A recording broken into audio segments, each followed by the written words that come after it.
बलरामपुर गांव के नदी के पास एक बहुत बड़ा शमशान घाट था। उसी शमशान घाट में एक मनोज नाम का भूत रहता था। एक दिन मनोज शमशान घाट के पेड़ में बैठकर सोचता है, हाय रे मेरी फूटी किस्मत, जब मेरी शादी करने की उम्र हुई तभी मेरी मौत हो गई और मेरी शादी करने की बरसों की इच्छा अधूरी रह गई। पर मैं अपनी इच्छा पूरी करके रहूंगा और एक सुंदर सी लड़की के साथ शादी करके इसी शमशान घाट में सेटल हो जाऊंगा। पर वह सुंदर सी लड़की मुझे मिलेगी कहाँ? अरे वाह, इतनी सुंदर लड़की तो मैंने पूरे जीवन में भी नहीं देखा। अब यही मेरी जीवन संगिनी बनेगी। भूत ये कहकर राधा के सामने आ जाता है। राधा तो अपने सामने भूत को देखकर हक्की बक्की रह जाती है। तभी भूत राधा से कहता है, अरे ओ सुंदरी, तुम मुझसे डरो मत, मैं तुम्हें कुछ नहीं करूँगा। तुम बस ये बताओ तुम्हारा घर कहाँ है? मैं तुम्हारे घर पर जाकर हमारी शादी की बात करना चाहता हूँ। राधा भूत के मुंह से ऐसी बातें सुनकर और भी डर जाती है और कुछ कहे बगैर ही वहाँ से भागकर घर वापस आ जाती है। राधा बहुत ही डरी सहमी घर वापस आती है। राधा को डरा सहमा देखकर उसके पिताजी उससे पूछने लगते हैं, बेटी क्या हुआ? तुम इतनी डरी हुई क्यों हो? क्या कोई परेशानी है? पिताजी, जब मैं नदी में पानी भरने गई थी तब मैंने नदी किनारे एक भूत को देखा। पिताजी, वह मुझसे शादी करना चाहता है। बेटी, ये तुम क्या कह रही हो? जरूर तुम्हें कोई गलत फहमी हुई है। तुम बहुत डरी हुई हो। जाओ, जाकर कमरे में आराम करो। राधा अपने पिताजी के कहे मुताबिक अपने कमरे में आराम करने चली जाती है। उसके पिताजी भी राधा की बात को उसकी गलतफहमी समझकर टाल देते हैं और अपने काम पर लग जाते हैं। तभी मनोज का भूत राधा का पीछा करता करता उसके घर के बाहर आ जाता है और घर के बाहर से राधा को बुलाने लगता है। अरे ओ मेरी प्रियतमा, जल्दी से बाहर आओ, मैं तुम्हें अपने साथ शादी के मंडप पर ले जाने आया हूँ। भूत की आवाज सुनकर राधा के पिताजी घर से बाहर आते हैं और जैसे ही अपने सामने डरावने भूत को देखते हैं वे बहुत डर जाते हैं। अरे मैया रे, ये तो सच में भूत है। बेटी राधा तो सच कह रही थी, पर अब इस भूत से हमें कौन बचाएगा? अरे ससुर जी प्रणाम, आपको मुझसे डरने की कोई जरूरत नहीं है। आप मेरे पिता समान है। मैं आपको कुछ करने के बारे में सोच भी नहीं सकता, पर अगर आपने कोई भी चालाकी करने की कोशिश की तो आपकी खैर नहीं। अरे ओ भूत भाई साहब, आपको शमशान घाट में बहुत सारी सुंदर सुंदर चुड़ैल मिल जाएगी। आप उनमें से ही किसी से शादी कर लीजिए, पर मेरी बेटी को बख्श दीजिए। भूत राधा के पिताजी की बात सुनकर बहुत क्रोधित हो जाता है। क्रोध के कारण जोर जोर से चिल्लाने लगता है। भूत की ऐसी डरावनी आवाज सुनकर सभी गांव वाले वहाँ पर इकट्ठे हो जाते हैं और राधा भी अपने कमरे से बाहर निकल आती है। सभी गांव वालों कान खोल कर सुन लो, मैं राधा को जोर जबरदस्ती यहाँ से ले जाकर भी शादी कर सकता हूँ, पर मैं ऐसा नहीं करूँगा। मैं राधा की सहमति से ही उससे शादी करूँगा। मैं आप सभी गांव वालों को 2 दिन का वक्त देता हूँ। अगर आप लोगों ने राधा को शादी के लिए मना नहीं लिया तो आप सभी की खैर नहीं।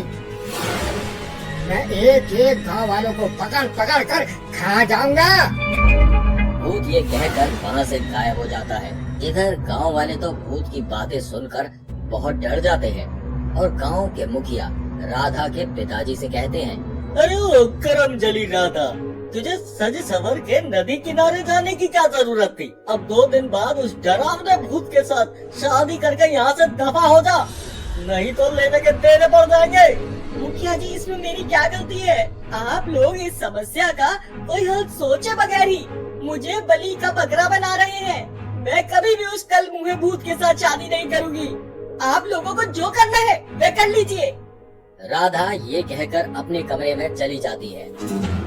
तभी मुखिया राधा के पिताजी से कहते हैं, अरे वो बंदर जैसी शक्ल वाले इंसान, तेरी बेटी की जुबान तो कैंची की तरह चलती है। उस भूत ने एक भी गांव वालों पे हमला किया तो देख लेना मैं तुम बाप बेटी का क्या हाल करूँगा। पर मुखिया जी, गांव वालों को बचाने के खातिर मैं अपनी बेटी का बलिदान नहीं कर सकता। हम उस भूत के साथ राधा की शादी करने की बजाय उस भूत को खत्म करने का कोई और रास्ता भी तो निकाल सकते हैं। अरे योगेंद्र जैसी अकल वाले इंसान, तुम दोनों बाप बेटी हम सभी गांव वालों को मरवा कर ही तुम लोगे। मैं कुछ नहीं जानता। 2 दिन बाद उस भूत के साथ हम राधा की शादी करवा रहे हैं। मुखिया ये कहकर वहाँ से अपने घर चला जाता है। राधा के पिताजी तो भूत के साथ राधा की बात सोचकर ही डर से कांप जाते हैं। तभी कुछ देर बाद राधा अपने कमरे से निकलकर पिताजी से कहती है, पिताजी, मैं उस भूत से शादी करने के लिए तैयार हूँ, पर मैं एक बार तांत्रिक बाबा के पास जाना चाहती हूँ। बेटी, मैं कैसे उस डरावनी शक्ल वाले भूत के साथ तुम्हारी शादी करवाने के लिए राजी हो जाऊं? और एक दिन में ही तुम्हें मार डालेगा और तुम तांत्रिक बाबा के पास जाने की बात कर रही हो। जब तक तुम्हारी शादी नहीं हो जाती, ये गांव वाले हमें घर से बाहर भी निकलने नहीं देंगे। तांत्रिक के पास जाना तो दूर की बात है। पिताजी, मैं कुछ नहीं जानती। आपको कोई ना कोई रास्ता तो निकालना ही होगा। तांत्रिक बाबा के पास जाकर ही मैं उस भूत के चंगुल से बाहर निकल सकती हूँ। राधा के पिताजी भी राधा की पूरी बात समझ जाते हैं। आधी रात को जब सभी गांव वाले चैन से अपने घर में सो रहे होते हैं, तभी राधा और उसके पिताजी तांत्रिक के पास जाने के लिए रवाना हो जाते हैं। कुछ दूर जाते ही उन्हें तांत्रिक की कुटिया दिखाई देती है।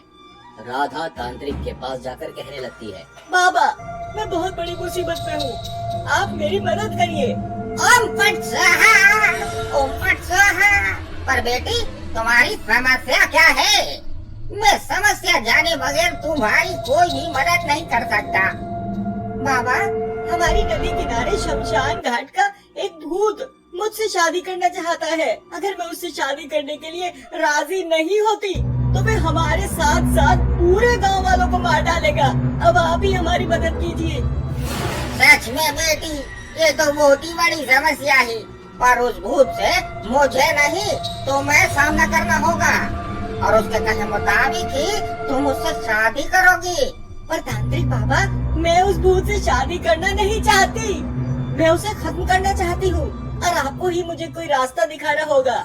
बेटी, तुम उस भूत के साथ दिखावे के लिए शादी करोगी और वह तुम्हें जहाँ ले जाना चाहे तुम उसके साथ चली जाना। ये लो माला, ये तुम्हें कुछ भूत से सुरक्षित रखेगा। और ये लो एक छोटी सी जादुई त्रिशूल। इस त्रिशूल से तुम उस भूत के छाती में वार करना। त्रिशूल के वार से ही उस भूत को इस दुनिया से मुक्ति मिल जाएगी। राधा तांत्रिक के कहे मुताबिक उस जादुई माला को अपने गले में पहन लेती है और उस त्रिशूल को लेकर अपने घर वापस आ जाती है। इसी तरह 2 दिन बीत जाते हैं और भूत भी साज सवर कर राधा के साथ शादी करने के लिए गांव में उपस्थित हो जाता है।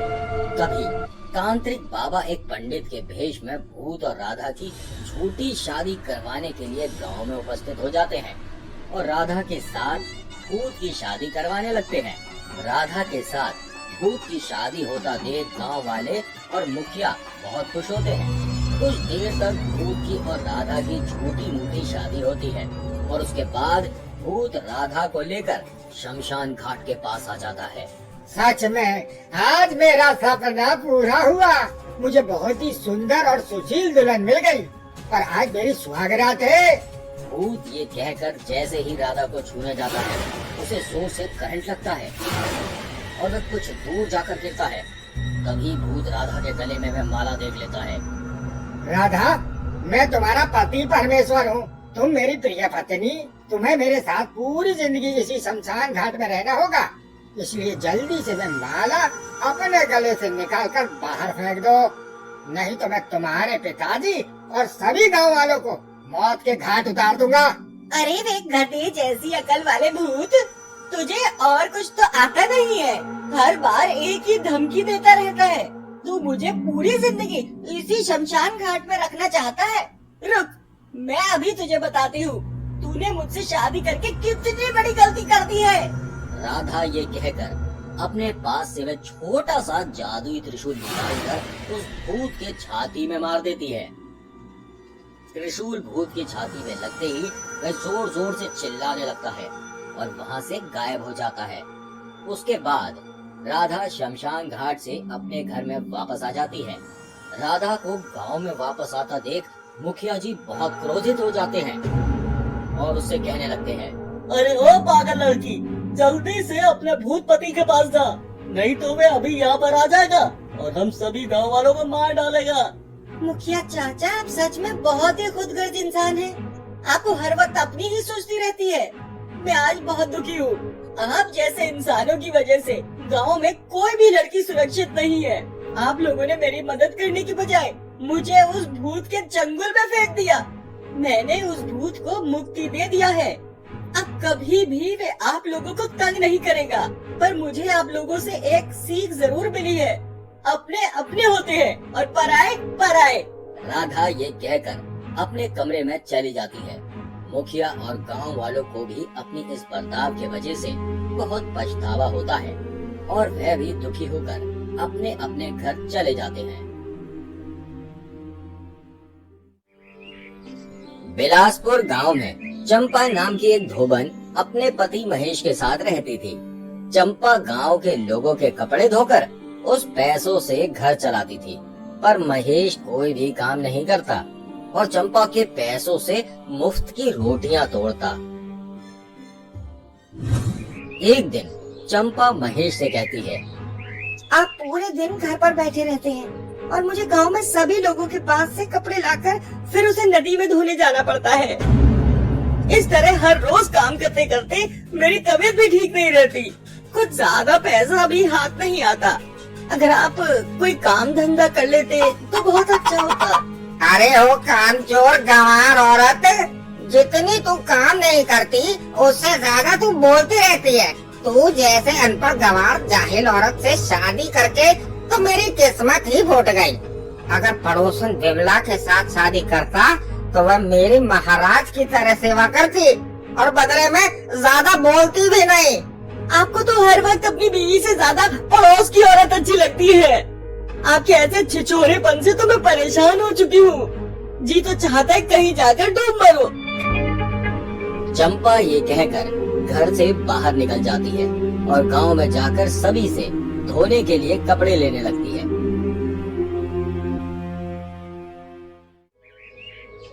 चंपा रोहन नाम के एक इंसान के पास जाती है और उसके घर का दरवाजा खटखटाने लगती है। तभी रोहन दरवाजा खोलता है। अरे वो चंपा भाभी, मैं आप ही का इंतजार कर रहा था। ये लीजिए कपड़ा। सच में भाभी, आपके हाथों में जादू है। आपके हाथ लगते ही पुराने कपड़े भी जैसे नए बन जाते हैं। बाबूजी, आप थोड़ा ज्यादा ही मेरी तारीफ करते हैं। ठीक है, मैं अभी चलती हूँ। मुझे और कई घरों पर जाना है। चंपा ये कहकर रोहन के घर से बाहर निकल जाती है और गांव में घूम घूम कर धोने के लिए कपड़े इकट्ठे करने लगती है और उसके बाद सभी कपड़ों को लेकर गांव से सीधा नदी किनारे जाती है और उन कपड़ों को धोने लगती है। तभी उसे एक शर्ट के जेब से 100 का नोट मिलता है। अरे वाह, 100 रुपए! 10 लोगों के कपड़े धोने पर भी मुझे इतना पैसा नहीं मिलता। सच में आज का दिन बहुत अच्छा है। चंपा ये कहकर वह 100 रुपए ले लेती है और कुछ देर तक नदी में कपड़े धोकर वापस आ जाती है। घर वापस आते ही चंपा का पति महेश चंपा से कहता है, क्या रे करमजली, क्या तुझे मेरा ख्याल नहीं है? मैं कब से भूखा प्यासा बैठा हूँ। जल्दी से जाकर खाना बना कर ला। अरे मेरी फूटी किस्मत! मेरे माता पिता ने नासपीटे के साथ मेरी शादी कर दी, मेरी जिंदगी बर्बाद कर दी है। इस छुछुंदर मुंह इंसान को हर वक्त सिर्फ खाने की ही पड़ी रहती है। उसके बाद चंपा अपने काम करने लग जाती है। दूसरे दिन सुबह हर बार की तरह चंपा सभी लोगों के घर से कपड़े धोने के लिए नदी में लाती है। अगर किसी के जेब से उसे कुछ पैसे मिलते, उसे लौटाने की बजाय कुछ पैसों को ले लेती। इस तरह धीरे धीरे चंपा बहुत लालची बन जाती है और लोगों के घर से कीमती सामान भी कपड़े के अंदर छुपाकर चोरी कर लेती और घर में कहीं छुपा कर रख देती।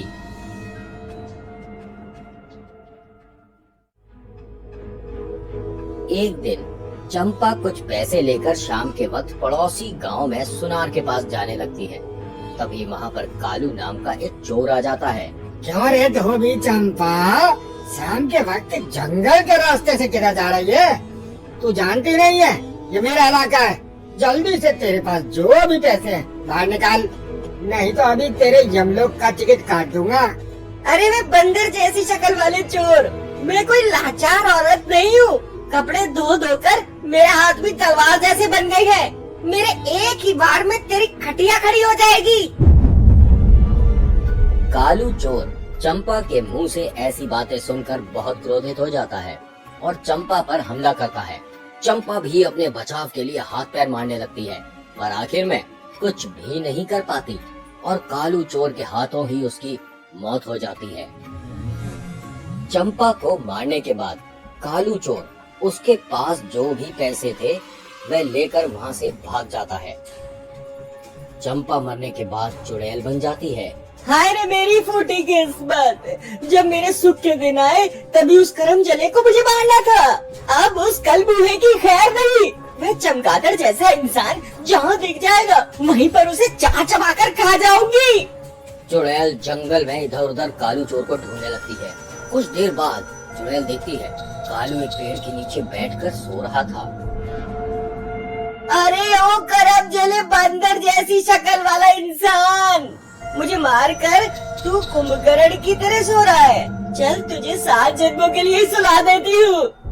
अरे बाप रे, दादा रे, ये चुड़ैल कहाँ से टपक पड़ी? अभी चुड़ैल तो मुझे कच्चा ही चबा जाएगी। काला चोर जैसे ही वहाँ से भागने की कोशिश करता है, चुड़ैल उसे पकड़कर नोच नोच कर खा लेती है। उसके बाद चुड़ैल वहाँ से अपने घर की तरफ जाती है। घर में जाकर चुड़ैल देखती है महेश ने पड़ोसन विमला के साथ दूसरी शादी कर ली है और उसके चुराए हुए सामानों को बेचकर चिकन बिरयानी खा रहे हैं। अरे ओ मेरी छम्मन छन्नू, खाओ, पेट भरकर खाओ। तुम्हारे पतिदेव ने तुम्हारे लिए मंगवाया है। अगर और कुछ खाने की इच्छा हो तो बोल देना। चुड़ैल तो महेश के मुंह से ऐसी बातें सुनकर और भी क्रोधित हो जाती है और उन दोनों के सामने आकर खड़ी हो जाती है। क्या रे नास पिटे करम चले इंसान, सच में तू इंसान नहीं एक जानवर है। मैं सोच रही थी मेरे मरने के बाद गम के सागर में डूबा हुआ है, इधर मेरे मरने के साथ साथ तू अपने लिए दूसरी पत्नी ले आया और मेरे चुराए हुए सामानों को बेचकर चिकन बिरयानी खिला रहा है। सच में तुम जैसे आदमियों पर भरोसा करना ही पाप है। चुड़ैल ये कहकर महेश का गला पकड़ती है और उसका गला दबाकर उसे मार देती है। ये सभी आदमी एक जैसे होते हैं, इन लोगों को सबक सिखाने में ही हमारी भलाई है। उसके बाद से चुड़ैल नदी के पास एक पेड़ पर बैठी रहती और जो कोई इंसान नदी के पास से गुजरता चुड़ैल उसे पकड़कर नोच नोच कर खा जाती। चुड़ैल हर दिन एक एक इंसान को अपना भोजन बनाती। चुड़ैल का आतंक इतना बढ़ जाता है कि उसके आतंक से बचने के लिए गांव वाले नदी किनारे जाना ही बंद कर देते हैं। ये सभी गांव वाले मुझसे बचना चाहते हैं और मैं भी इन लोगों को छोड़ने वाली नहीं हूँ। दूसरे दिन शाम के वक्त चुड़ैल अचानक एक सुंदर लड़की बन जाती है और एक कपड़े की पोटली लिए गांव की तरफ चल देती है। कुछ दूर जाते ही उसे रोहन का घर मिलता है। सुंदर लड़की रोहन के घर का दरवाजा खटखटाने लगती है।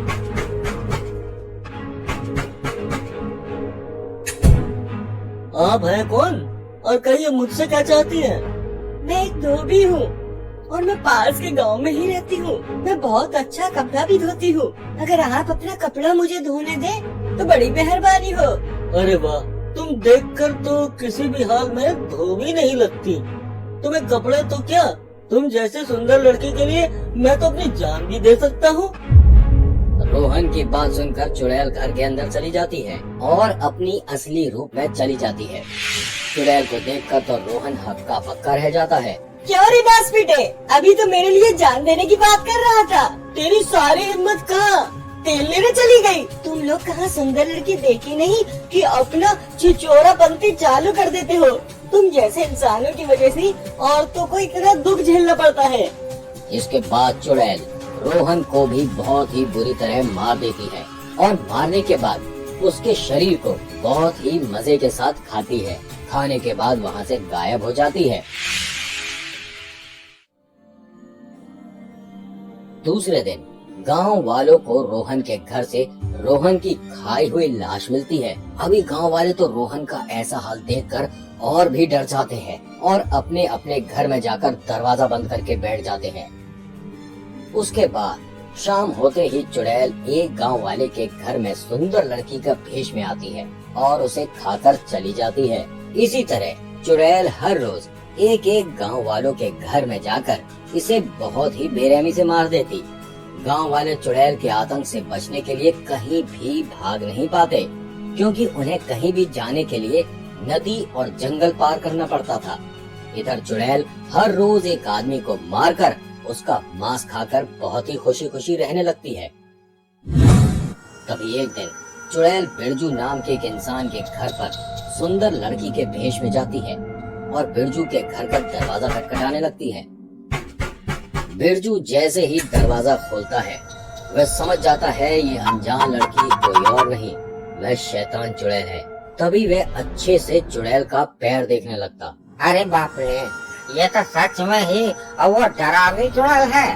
पर मैं अभी किसी को चिल्लाकर बोला भी तो नहीं सकता। लावारिस को पता चल गया कि मैं जानता हूँ ये वही चुड़ैल है। मेरी खैर नहीं। मैं पास ही के गांव में रहती हूँ और मैं धोबी हूँ। क्या आपके घर पर कोई धोने के लिए कपड़ा है? हाँ बहन जी, आप यहाँ रुकिए, मैं अभी आता हूँ। बिरजू चुड़ैल को ये कहकर चुपचाप वहाँ से घर के अंदर चला जाता है और कई बड़े बड़े बहुत सारे कपड़े लेता है और वे कपड़े दौड़ कर ले जाकर चुड़ैल के ऊपर फेंक देता है। चुड़ैल कपड़ों के वजन से अच्छी तरह हिल भी नहीं पा रही थी। तभी बिरजू उन कपड़ों में आग लगा देता है। कपड़े में आग लगते ही कपड़ों के साथ साथ चुड़ैल भी जलकर मर जाती है और कपड़ों के साथ साथ वह भी जलकर राख बन जाती है।